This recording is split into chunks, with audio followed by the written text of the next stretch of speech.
오늘 이 비유는요, 이스라엘 백성들에게, 포로로 잡혀온 이스라엘 백성들에게, 그리고 또한 아직까지 유다 땅, 예루살렘에 남아있는 사람들에게 주는 경고의 메시지입니다. 뿐만 아니라 오늘을 사는 우리에게 주시는 메시지이기도 합니다. 이 비유의 내용은 아주 단순합니다. 두 독수리가 나오죠. 3절을 보세요. 크고 힘찬 두 날개에 다채로운 빛깔의 깃털로 온몸이 빽빽하게 뒤덮인 큰 독수리 한 마리. 이 3절에 나오는 큰 독수리는 바로 바빌론의 제국을 말합니다. 7절에 또 다른 독수리가 나와요. 그런데 보라, 크고 힘찬 두 날개에 많은 깃털로 온몸이 뒤덮인 또 다른 큰 독수리. 이건 이제 애굽을 말하죠. 이집트 왕조를 말합니다. 뭔가 좀 달라요. 왜냐면은 바빌로니아가 훨씬 더 설명이 디테일하고 더 위용 있어 보입니다. 왜냐면은 이 다채로운 빛깔의 깃털로 온몸이 빽빽하게 덮였다. 이런 표현은 지금 없거든요.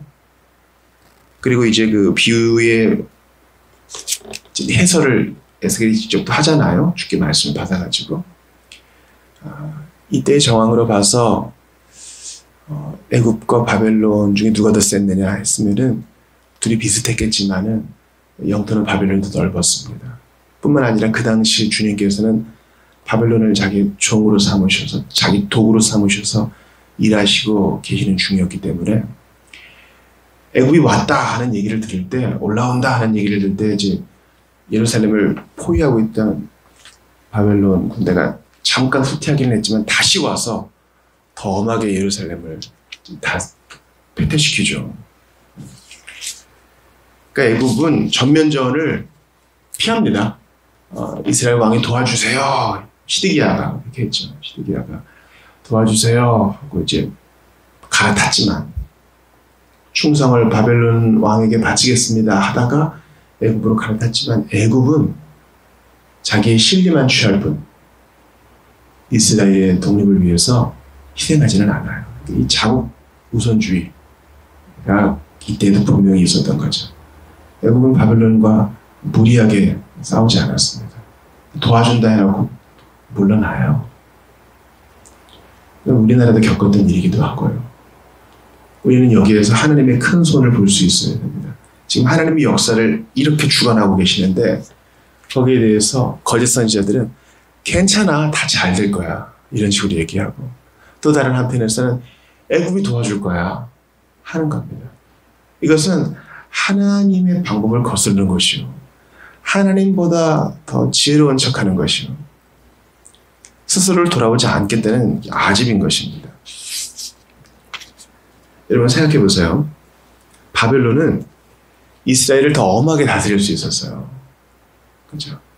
그 땅에 있던 왕은 포로로 잡아가고 그 왕의 삼촌인 시드기야를 딱 세웁니다. 시드기야를 그 지역 왕으로 세워요. 통치자로 세워요.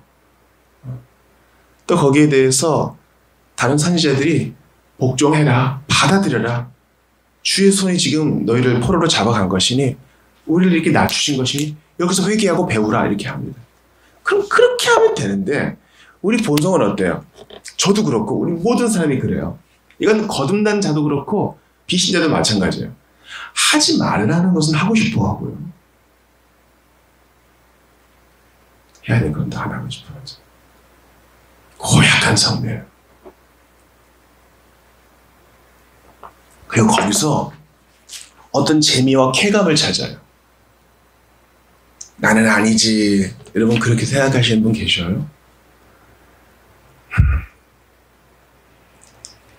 뭐 책으로도 나왔고 영화로도 나온 파리 대왕, 뭐 예수님이 말씀하신 바알세부에 대한 얘기라면서요. 그 용어를 거기서 취해온 것이라면서요. 소년들이 무인도에서 표류를 하게 됩니다. 비행기 사고가 나서 유일하게 남은 기장인 어른인 기장이 죽어요. 애들끼리 남은 거죠. 그 순진무구해 보이는 소년들이요, 약한 본성을 드러내요. 자기들끼리 다 하겠으니까. 세력을 가르고 또 살인을 즐기고 피를 보니까 달려드는 거죠. 그건 목사님 꾸미는 얘기 아니겠습니까? 그는 작가가 인간의 본성을 너무 잘 드러냈다고 생각해요. 우리는 환경이 그렇게 안 좋아지고 여건이 좀 그래서 그렇지 우리는 구워 있어요. 거듭난 자라 해도 육에 속해 있기 때문에 구운 본성이 다시 남아있어요. 그 시드기야를 통해 우리를 봐야 돼요. 끝까지 항복을 거절하고 또 말 바꾸잖아요. 충성을 다 맹세하는 척했다가 바빌론에게 충성을 맹세하는 척했다가 그 호의를 받아들여야 되는데 그 호의에 감사하기는커녕 주의 뜻을 찾기는커녕 오히려 잔머리를 쓰는 거예요. 잔머리.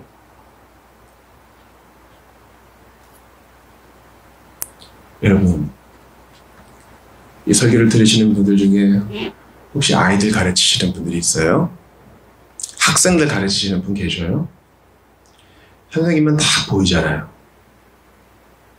아, 저 녀석이 가르쳐준 대로 안 하는구나. 꼼수를 쓰는구나. 쉽게 하려고 하는구나.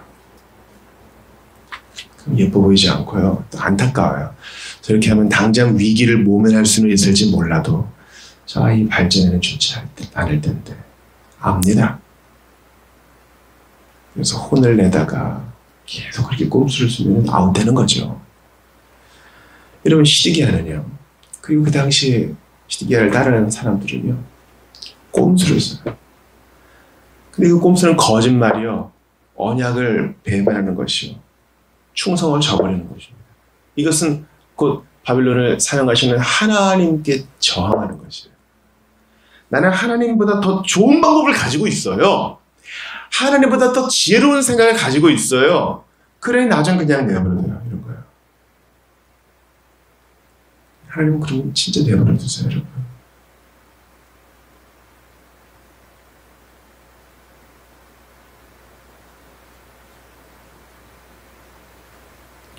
주님은요, 남유다를요, 한 번에 없애버리실 수도 있었어요. 그렇죠? 한 번에 없애버리실 수도 있었어요.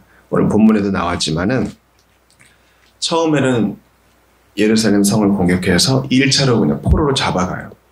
그리고 시드기야를 세워요. 그리고 또 시간적 여유를 주세요. 그러다가 또 이제 배반 소식을 알고 바빌론 왕의 군대가 쳐들어오죠.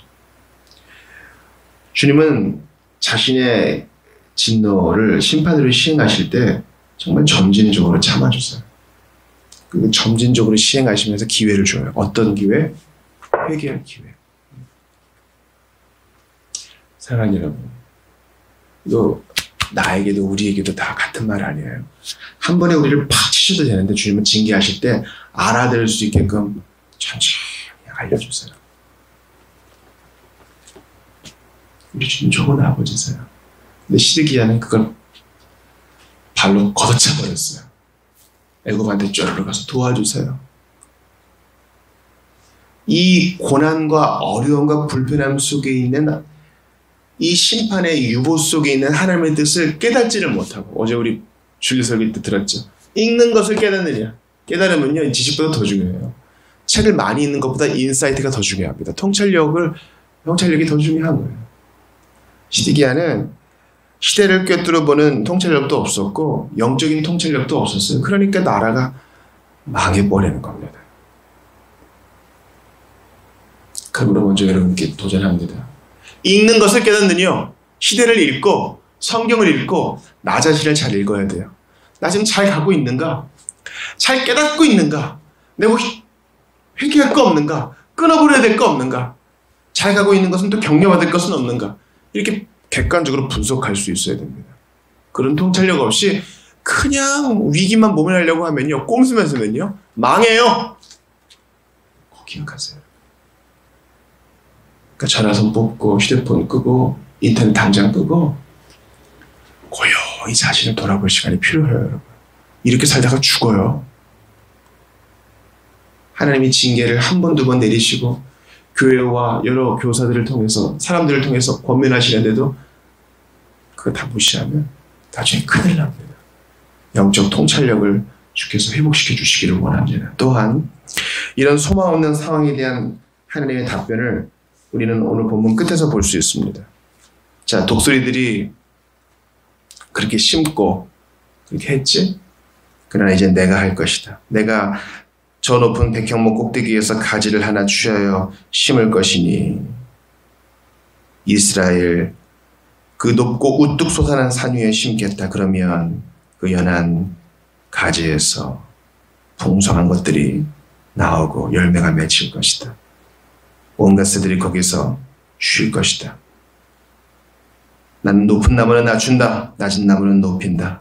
이렇게 주님이 직접 하실 것임을 약속합니다. 이 답 없는 인간들에 대한 하나님의 답변은 바로 내가 하겠다. 그래서 임마누엘 예수님이 나셨고 그분이 모든 율법을 준행하는 흠없는 삶을 사셨고 십자가에서 이유 없는 희생을 당하셨고 죄 없으신 분이 처참하게 죽임 당하신 것입니다. 이 답 없는 인간들에 대한 답변은 피요, 죽음이요, 순종이요, 십자가였습니다. 그리고 오늘 본문 자꾸 갈아타는 시드기야. 여기 붙었다 저기 붙었다. 충성심도 없고 약속을 지킴도 없고 통찰력도 없는 시드기야가 바로 나입니다. 우리입니다. 우리는 똑똑한 척하지만 실상 아무것도 아니에요. 잘난 것 같지만 사실은 우둔한 자예요. 입으로는 아닌 척하지만 주님이 정말 필요한 자입니다. 주께서 우리 눈을 열어서 시대를 읽는 통찰력, 자신을 읽는 통찰력, 말씀을 읽은 것을 깨닫는 통찰력을 주셔서 과감하게 돌아서고 하나님의 방법에 순종하며 주 예수 그리스도의 십자가 앞에 무릎 꿇고 그분의 뒤만 따라가는 우리 모두가 되게 해주시기를 소망합니다. 이렇게 결단하는 모두에게 주께서 은혜 주시기를 축원합니다.